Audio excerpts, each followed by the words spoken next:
మొట్టమొదటగా నిన్న భారతీయ జనతా పార్టీ కేంద్ర ఎన్నికల కమిటీ ప్రకటించినటువంటి రెండవ జాబితాలో మహబూబ్ నగర్ సంబంధించి మహబూబ్ నగర్ స్థానానికి పార్లమెంటు అభ్యర్థిగా మరి నా పేరు ప్రకటించినటువంటి నేపథ్యంలో నన్ను మహబూబ్ నగర్ పార్లమెంటు స్థానానికి ఎంపిక చేసినటువంటి నేపథ్యంలో మన ప్రియతమ ప్రధాని నరేంద్ర మోదీ గారికి, జాతీయ అధ్యక్షులు జేపీ నడ్డా గారికి, కేంద్ర హోంశాఖ మంత్రులు అమిత్ షా గారికి, పార్లమెంటరీ బోర్డు కమిటీ సభ్యులకు, రాష్ట్ర అధ్యక్షులు కిషన్ రెడ్డి గారికి, మా జిల్లా పార్టీకి ప్రతి ఒక్కరికి కూడా పేరు పేరున నా యొక్క హృదయపూర్వకమైనటువంటి ధన్యవాదాలు నేను తెలియజేస్తా ఉన్నాను.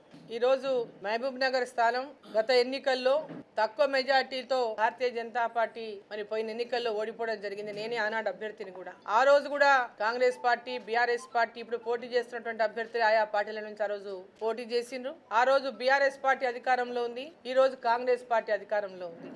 ఆ రోజు బీఆర్ఎస్ పార్టీ అధికారంలో ఉన్ననాడు 7 అసెంబ్లీ స్థానాలు బీఆర్ఎస్ పార్టీ ఎమ్మెల్యేలు 50,000కు పైగా, ఒక్కొక్క ఎమ్మెల్యే 50,000 నుంచి 60,000 పైగా మెజార్టీతో ఆ రోజు గెలుపొందిండ్రు. ఆ తర్వాత జరిగినటువంటి పార్లమెంట్ ఎన్నికల్లో 2019 మార్చిలో నేను భారతీయ జనతా పార్టీలో చేరడం జరిగింది. మహబూబ్ నగర్ పార్లమెంటు స్థానానికి ఆనాడు నా అభ్యర్థిత్వాన్ని ఖరారు చేసి మరి ఆ రోజు నేను పోటీలో ఉన్నటువంటి సందర్భంలో ఆ రోజు జిల్లా వ్యాప్తంగా కూడా నరేంద్ర మోదీ గారి మీద ఉన్నటువంటి విశ్వాసంతో జిల్లాలో అందరికీ కూడా పరిచయం ఉన్నటువంటి వ్యక్తిగా మరి నా అభ్యర్థిత్వం అయితేనేమి, మోదీ గారి యొక్క నాయకత్వం అయితేనేమి ఆ రోజు 3,33,353 ఓట్లతో రెండో స్థానంలో భారతీయ జనతా పార్టీ నిలవడం జరిగింది. మరి ఈ రోజు ఉన్నటువంటి పరిస్థితుల్లో రాష్ట్రంలో కాంగ్రెస్ పార్టీ అధికారంలోకి వచ్చింది. బీఆర్ఎస్ పార్టీ ఈరోజు పార్లమెంట్ ఎన్నికల్లో పోటీ చేద్దామన్నా ముందుకు వచ్చినటువంటి అభ్యర్థులు లేనటువంటి పరిస్థితిని ఎదుర్కొంటా ఉంది. కాంగ్రెస్ పార్టీ ఈరోజు అధికారంలో ఉన్నారు.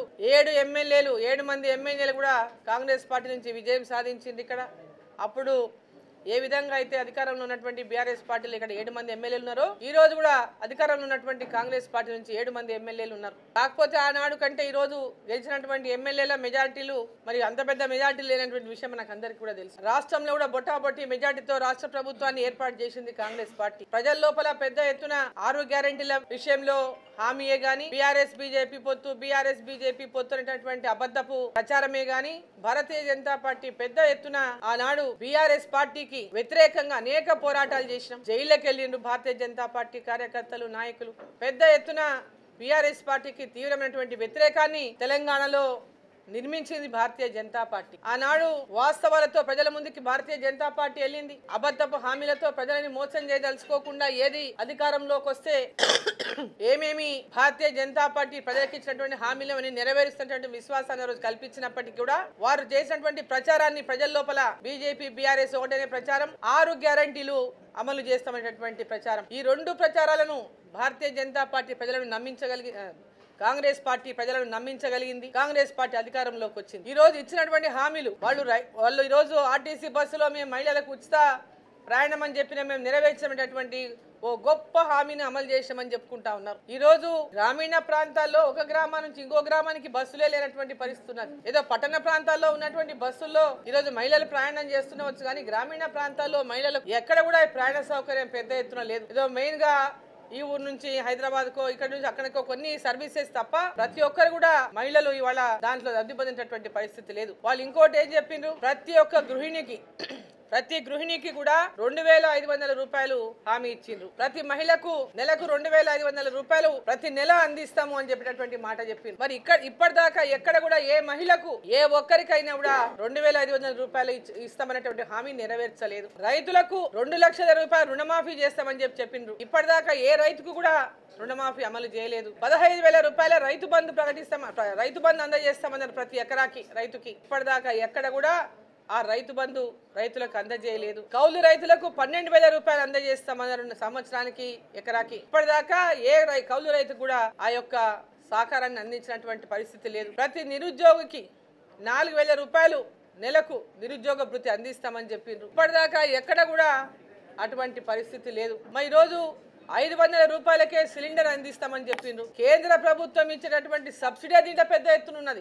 బీపీఎల్ లో ఉన్నటువంటి పేద మహిళలకు కేంద్ర ప్రభుత్వమే పెద్ద ఎత్తున 350 రూపాయల దాకా సబ్సిడీ ఇస్తా ఉంది ఇవాళ. మరి ఈ రోజు రాష్ట్ర ప్రభుత్వం 500 రూపాయల సిలిండర్ అంటే కేంద్ర ప్రభుత్వంకి పోగా వీళ్ళు ఇచ్చేది ఎంతనో ఒకసారి మనం అందరం కూడా ఆలోచన చేయాలి. ఈరోజు ఇప్పుడు కూడా ఎక్కడికి ఏ ఒక్క మహిళకు కూడా ఇప్పటిదాకా ఒక సిలిండర్ ఉచితంగా 500 రూపాయలకి సిలిండర్ ఇచ్చినటువంటి పరిస్థితి లేదు. 200 యూనిట్ల కరెంటు ఫ్రీగా ఇస్తామని చెప్తే ఉచితంగా అందజేస్తాం అన్నారు. ఇప్పటిదాకా ఎక్కడ కూడా ఏ ఇంటికి కూడా జీరో బిల్లులు ఇచ్చినటువంటి పరిస్థితి లేదు. ఉచిత కరెంటు 200 యూనిట్లు ఇచ్చినటువంటి పరిస్థితి లేదు. కేవలం కాగితాల మీదనే పత్రికల మీదనే బ్యానర్ ఐటెంలుగా ఈ యొక్క హామీలు నిలబడుతున్నాయి తప్ప అక్కడ ఆ జిల్లాలో ఒక ప్రోగ్రాం పెట్టి ఒక పథకం, జిల్లాలో ఒక ప్రోగ్రాం పెట్టి ఒక పథకం అవన్నీ లాంచ్ చేసేసినట్టు పెద్ద మీడియాలో ప్రచారం చేసుకుంటున్నారు తప్ప ఇప్పటిదాకా గ్రౌండ్ లో ఏది కూడా అమలు చేయనటువంటి పరిస్థితి. అది కూడా పార్లమెంట్ ఎన్నికలు ఉన్నాయని పార్లమెంట్ ఎన్నికల్లో లబ్ధి పొందడానికి మాత్రమే ఈ పథకాలను పెద్ద ఎత్తున ఒక్కొక్క దగ్గర ఒక బహిరంగ సభను పెట్టుకొని వీటిపైన ప్రకటన చేస్తా ఉన్నారు.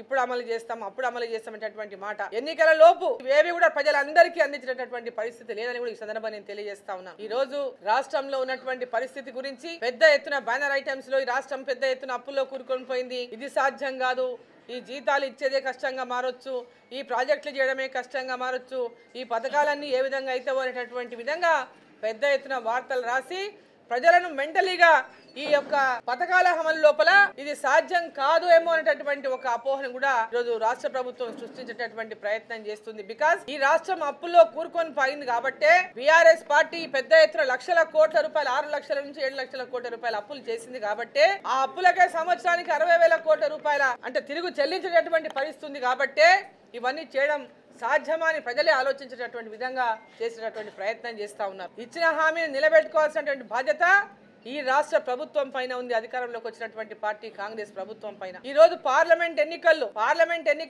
17 స్థానాలు పార్లమెంట్ స్థానాలు గెలిపియండి, కేంద్రంలో కాంగ్రెస్ ప్రభుత్వం వస్తది, ఈ యొక్క పథకాలన్నీ కూడా అమలు చేస్తాం కేంద్ర ప్రభుత్వ సహకారంతో అనేటటువంటి విధంగా ప్రజలకు ఈ రోజు ముఖ్యమంత్రి గారు ఎన్నో సభలలో చెప్పి ఈ రోజు ప్రజలను మళ్ళీ మభ్యపెట్టేటటువంటి ప్రయత్నం చేస్తా ఉన్నారు. 17 స్థానాలు వచ్చేది అదొక కళ. 17 పార్లమెంట్ స్థానాలు తెలంగాణ నుంచి వచ్చేది లేదు. కేంద్రంలో ఢిల్లీలో కాంగ్రెస్ పార్టీ ప్రభుత్వాన్ని ఏర్పాటు చేసేది లేదు. ఈ రోజు దేశంలో కాంగ్రెస్ పార్టీనే ఈ రోజు ఎంత దీనావస్థలో ఉందో ప్రతి ఒక్కరికి వాళ్ళ తెలిసినటువంటి పరిస్థితి. కాంగ్రెస్ పార్టీ వాళ్ళ దేశంలో వాళ్ళ ప్రధానమంత్రి ఎవరో క్యాండిడేట్ ఎవరో కూడా చెప్పలేనటువంటి పరిస్థితిలో ఉన్నటువంటి కాంగ్రెస్ పార్టీ రాహుల్ గాంధీ ప్రధానమంత్రి అవుతారంటే ఎంత పెద్ద మోసాన్ని మళ్ళీ ప్రజలకు చెప్తా ఉన్నాను. ఒకసారి ప్రజలు గ్రహించాలని చెప్పి నేను తెలియజేస్తా ఉన్నా. ఈ రోజు కేంద్రంలో ఢిల్లీలో ఎవరు ఉంటారు, ఢిల్లీలో ఎవరు ప్రభుత్వం ఏర్పాటు చేస్తారంటే భారతీయ జనతా పార్టీ నరేంద్ర మోదీ గారు ఈ రోజు ప్రధానమంత్రి అవుతారు. మళ్ళీ ప్రధానమంత్రి నరేంద్ర మోదీ గారి కావాలని ప్రతి ఒక్కరి వాళ్ళ ఎక్కడికి వెళ్ళినా ఎవరు పలకరించినా ఎవరు మాట్లాడినా ఎవరు కదిలిచ్చినా ప్రతి నోట ఇదే మాట వస్తా ఉంది.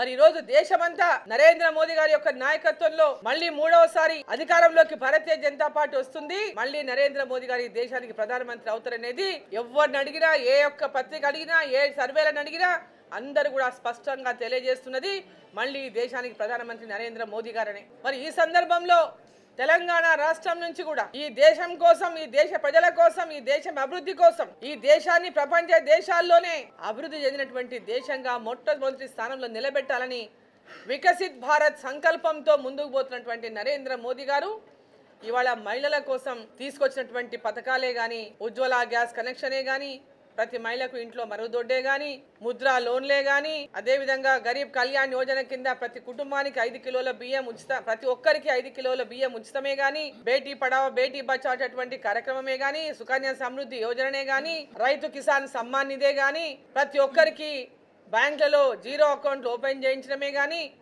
రైతులకు సబ్సిడీ కింద ఎరువులు ఇవ్వడమే గాని, ఇలా చెప్పుకుంటూ పోతే మోదీ గారి ప్రభుత్వం చేసినటువంటి అభివృద్ధి. కాబట్టి పాలమూరు ప్రజలందరూ, తెలంగాణ ప్రజలందరూ కూడా ఇక్కడ కూడా తెలంగాణలో కూడా భారతీయ జనతా పార్టీ అత్యధిక స్థానాల్లో ఈ రోజు గెలుస్తున్నటువంటి విశ్వాసం ఉంది.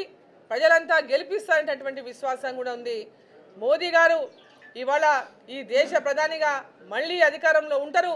కాబట్టి తెలంగాణ అభివృద్ధి జరగాలంటే తెలంగాణ నుంచి కూడా అత్యధిక స్థానాలు 12 నుంచి 15 స్థానాలు మరి పార్లమెంటు స్థానాలను మరి మోదీ గారికి ఇక్కడ నుంచి ఢిల్లీకి మోదీ గారికి బహుమతికి ఇవ్వాలి తెలంగాణ అభివృద్ధి కోసం అని చెప్పి ఈరోజు ప్రజలంతా కూడా నిర్ణయం చేసుకొని ఉన్నారు.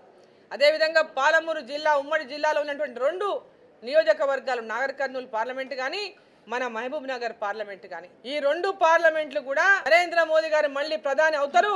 ఈ ప్రాంతం అభివృద్ధి చెందాలంటే ఈ రెండు స్థానాలు కూడా మరి భారతీయ జనతా పార్టీకి గెలిపించి ఇవ్వాలనేటటువంటి ఒక ఆలోచన ఈరోజు ప్రతి ఒక్కరిలో, ప్రతి గ్రామాల్లో మారుమూల గ్రామాల్లో కూడా చర్చ జరుగుతూ ఉంది. ఈ ఓటు మోదీ ఓటు, ఈ ఓటు ఢిల్లీకి ఓటు, ఈ ఓటు ఈ దేశం కోసం, ఈ ఓటు దేశంలో ఉన్న పేద ప్రజల అభివృద్ధి కోసం, ఈ ఓటు మన యొక్క భద్రత కోసం, ఈ ఓటు మన దేవాలయాలను కాపాడుకోవడం కోసం, మన ధర్మాన్ని రక్షించుకోవడం కోసం అనేటటువంటి ప్రతి ఒక్క ప్రజల లోపల కూడా పెద్ద ఎత్తున చర్చ జరుగుతూ ఉంది. కాబట్టి తప్పకుండా పాలమూరు పార్లమెంటు కానీ ప్రజలందరూ గతంలో జరిగినటువంటి 19లో జరిగినటువంటి ఎన్నికల్లో తక్కువ మెజార్టీతో ఆ రోజు నేను ఓడిపోవడం జరిగింది. మరి ఈ ఎన్నికల్లో తప్పకుండా విజయాన్ని అందిస్తారని, నరేంద్ర మోదీ గారికి బహుమతిగా ఈ పార్లమెంటు స్థానాన్ని అందిస్తారని పార్టీలకు అతీతంగా ఈ యొక్క పాలమూరు అభివృద్ధి కోసం, మహబూబ్ నగర్ పార్లమెంట్ అభివృద్ధి కోసం, ఉమ్మడి పాలమూరు జిల్లా అభివృద్ధి కోసం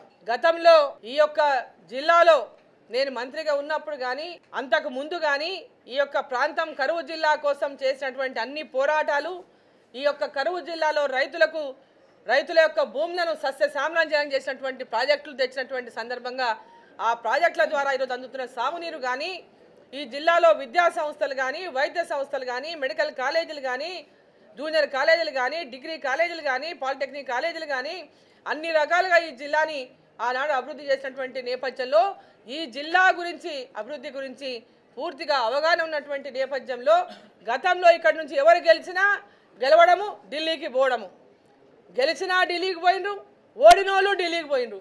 ఈడ ఉండి ఎవరు ప్రజల మధ్యలో వచ్చి ఉండి పనిచేసినటువంటి వాళ్ళు లేరు. ఈ ప్రాంతం బిడ్డగా, ఈ ప్రాంతం అభివృద్ధి కోసం అహర్నిశలు కృషి చేయడానికి మీ సేవకురాలిగా మీ ముందు ఉంటానని చెప్పి సందర్భంగా నేను తెలియజేసుకుంటూ మరి ఈ యొక్క పాలమూరు పార్లమెంటు స్థానానికి మరి భారీ మెజార్టీతో పార్టీలకు అతీతంగా మీరు ఆశీర్వదించి గెలిపించి నరేంద్ర మోదీ గారి ప్రభుత్వంలో మరి మహబూబ్ నగర్ రిప్రజెంటేషన్ కూడా పార్లమెంటు సభ్యురాలుగా ఈ ప్రాంతానికి సేవ చేసినటువంటి అవకాశాన్ని నాకు కల్పించాలని చెప్పి మీడియా ద్వారా ప్రజలందరినీ ఈ సందర్భంగా నేను కోరుకుంటా ఉన్నా. ప్రతి ఒక్కరికి ఈరోజు ఎవరెవరైతే ఈరోజు నాకు అండగా ఉండి పాలమూరు జిల్లాలో మరి ఈ యొక్క మీ ఆశీర్వాదం, అందరి ఆశీర్వాదంతో ఈరోజు నరేంద్ర మోదీ గారు మరి నా టికెట్ను ప్రకటించిండ్రో కేంద్ర ఎన్నికల కమిషన్, ఎన్నికల కమిటీ, మరి ఎన్నికల కమిటీ సభ్యులు, మా అధ్యక్షులు జేపీ నడ్డా గారు, జాతీయ అధ్యక్షులు, అదేవిధంగా కేంద్ర హోంశాఖ మంత్రులు అమిత్ షా గారు, మరి మా రాష్ట్ర అధ్యక్షులు కిషన్ రెడ్డి గారు, రాష్ట్ర మాజీ అధ్యక్షులు, కేంద్ర పార్లమెంటరీ బోడీ కమిటీ మెంబరు, అదేవిధంగా రాజ్యసభ సభ్యులైనటువంటి డాక్టర్ లక్ష్మణ్ గారు, మరి మన ఇన్ఛార్జీలైనటువంటి తరుణ్ చుగ్ గారు, సునీల్ బన్సల్ గారు, మరి వారికి అందరికీ కూడా నా యొక్క హృదయపూర్వకమైనటువంటి ధన్యవాదాలు మీ ద్వారా తెలియజేస్తాను. Thank you.